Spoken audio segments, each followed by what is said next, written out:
Trappist beers possess an almost heavenly quality. Rochefort is one of the few recognized Abbey breweries with this prestigious recognition. The Rochefort Trappist 10 stands as the brewery's most decorated beer. But how does it stand up against the other Trappist beers? Find out now on Two Dudes Reviews.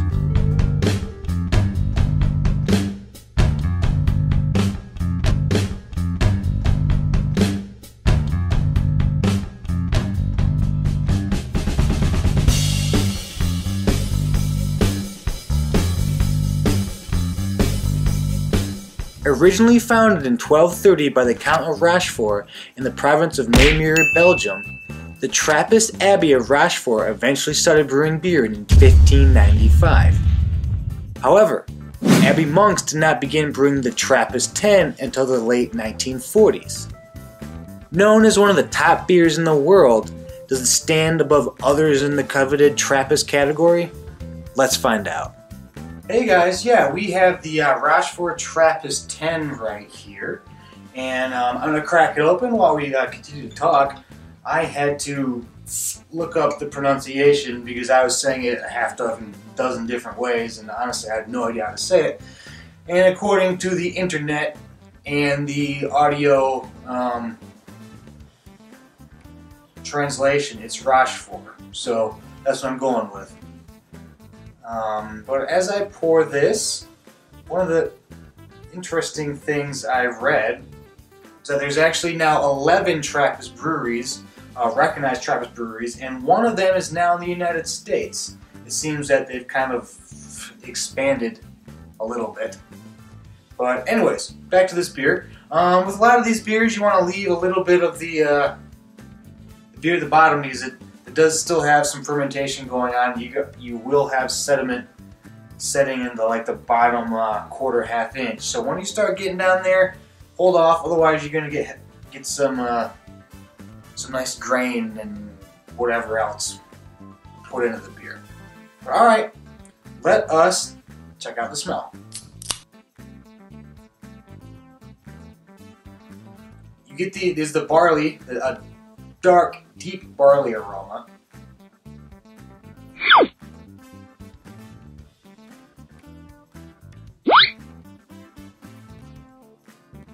A light, almost charcoaly aroma in there too with the barley. Almost pushing black licorice just about. It's there's a hint of sweetness, not very much, but I think it's kind of like a charcoal black licorice aroma going on there. A lot of times with these higher alcohol beers that the fermentation continues, you can almost see there's just a look in it with these near barley wines. When you look at the coloration, it's really it really comes out in that. But yeah, I mean, it's really a charcoal black licorice barley wine kind of aroma. I like it. I think it smells pretty good, pretty interesting. It should have some really complex flavors that I'm looking forward to trying. So I'm going to recommend it on the smell. Now let's go for the taste.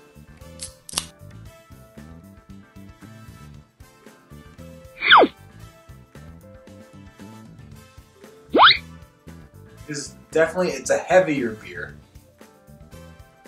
You still have the carbon. You can feel some of the bubbles on your mouth. Definitely that barley wine, the barley flavor, and yeah, it's thicker. It's a thick beer, and it really kind of just completely covers your tongue pretty quickly.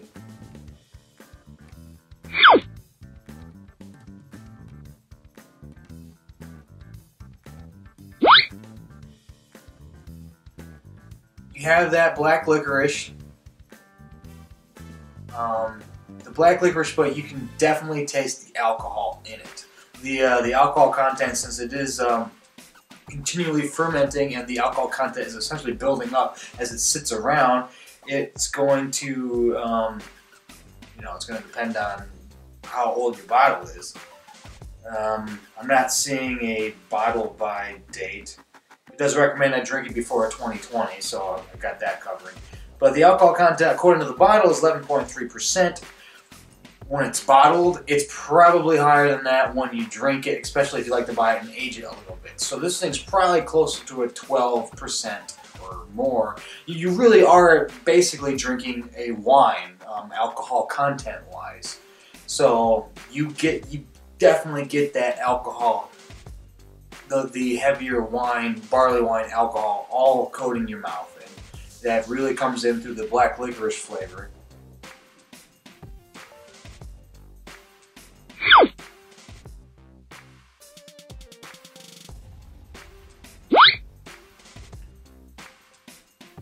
The thickness definitely kind of lends to the almost charcoal, a slight charcoal aroma, kind of like the charcoal you'll get if you grill something on a charcoal grill. You get, it's kind of some of the texture, not texture, that's a bad word. Some of the just the taste that you're getting in it, and there's a little sweetness to it, not a lot at all. If you aren't looking for it, you might not taste it. It's almost like a subtle, deep apricot, almost, just kind of hidden in there under the black licorice, under the charcoal. There's a little bit in there somewhere. It's very, very subtle.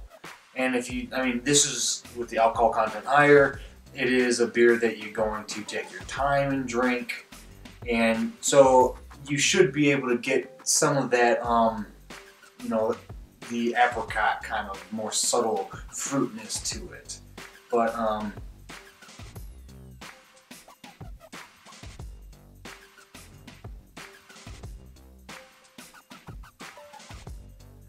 yeah, this is a beer you really have to take large and long sips of. If you just take a little sip and that's it, there's a lot of flavors you're not getting. This is one of those beers that you need to let your tongue almost sit in the beer in your mouth for a couple seconds to really get the flavors out of it. There's a lot of complexity, you really have to dig deep into this beer to get it all out, to really enjoy the experience of it. For the beer, I do like it. It is definitely a session beer, and with that in mind, I'm going to recommend it. For the taste, it is, I think it's, I don't know, acquired is not, maybe it's an acquired taste. It's really different from a lot of what the popular beers are now. So, but I completely recommend it on the taste, or at least to try it out once. You're probably only going to get it in a single bottle this size anyways, so might as well. And if you have friends that are drinking wine, this might have a higher alcohol content by the time you pop it open, honestly.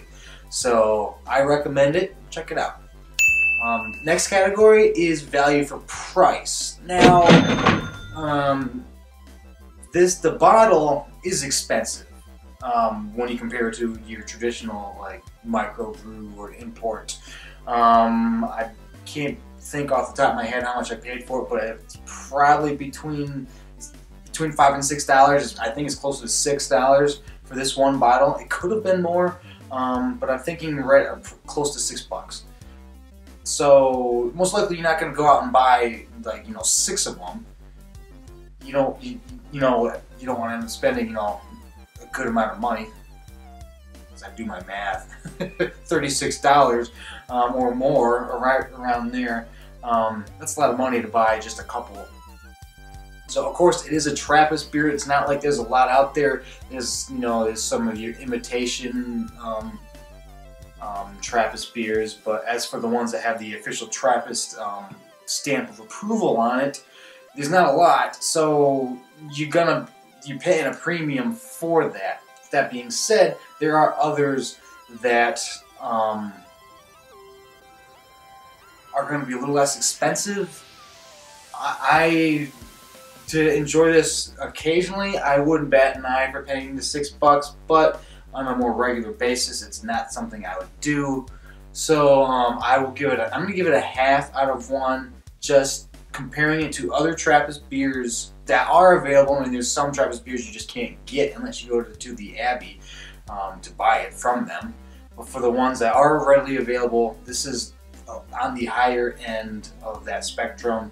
So because of that, and just for the fact that you're probably not going to buy more than one or two, I'm going to give it a half for that. Next category is drinkability. It's, you know, how many can I drink in a row? Of course, you kind of have to really look at it because it is a session beer. It is close to, I mean, you know, 11, 12%. And you're probably not going to drink more than one of them. It's really kind of, the Trappist 10 is really kind of made to just have one. The others, I believe it's 8 and 6, are a little lighter. They don't have the as high alcohol content, so those you probably could break a couple of them open in a row if you want to. This is one. You're going to have one, and that's probably it. You might be done for the night with your beer drinking. You just have the one. Or you might go to something else, something a little lighter, just because it is a thicker beer, it is a heavier alcohol content beer. And I think because of that, I have to look at it as, can I drink the entire glass without feeling like it's a pain when you start getting down to the bottom portion of the glass. Because sometimes certain beers, you get to the bottom, you're just like, oh, I don't want to drink this. Why can I just move to something else now? For this one, that won't be a problem. It'll be a pleasure to finish it. So simply because it's made for just to have one at a time, I'm going to recommend it for drinkability because having your glass of beer won't be an issue. And alright, next is distinction. How distinct is it from the other beers in the category? Of course, Trappist Beer, you look at all the other beers that the Trappist Abbeys make, you might have 30 beers in total. I don't know the number right off the top of my head, but it's probably pretty close to 30. I think most make anywhere from 1 to 3 or 4 beers, so 30 might be high. Like Orville, they make one that they distribute, and then you can, if you're at the Abbey, there's another one that you can buy that they actually make for the monks with the low alcohol content. But you can, if you're there, you can get it. But as for ones that are actually available, it's probably actually close to 20 and 30. So there's not a lot to compare it to, but it is very different. If you, speaking of Orville, if you pour this next to an Orville, they're totally different. This is a much higher alcohol content. It doesn't have like the florally aroma and you know, taste to it. It's different. It's aged longer. It's thicker. It's got a higher alcohol content. It is much different from a lot of the other Trappist beers, and so it is distinct. I'm going to recommend it on distinction. Now, the last category is would I buy it again? And yes, I would buy it again. This isn't something I'm going to just buy all the time. It's not a beer that I think I could drink like every day or once a week even. It's more of a, I have to be in the right mood. I have to, you know, it's kind of a treat beer because I don't want to be spending, you know, $6 more on one single one. It is kind of, I just feel like having one, taking my time drinking it, let it kind of open up to the air and just let it breathe. This is a beer that I would do. I could have just one sitting around for, you know, maybe age it for a year and experiment with the taste then.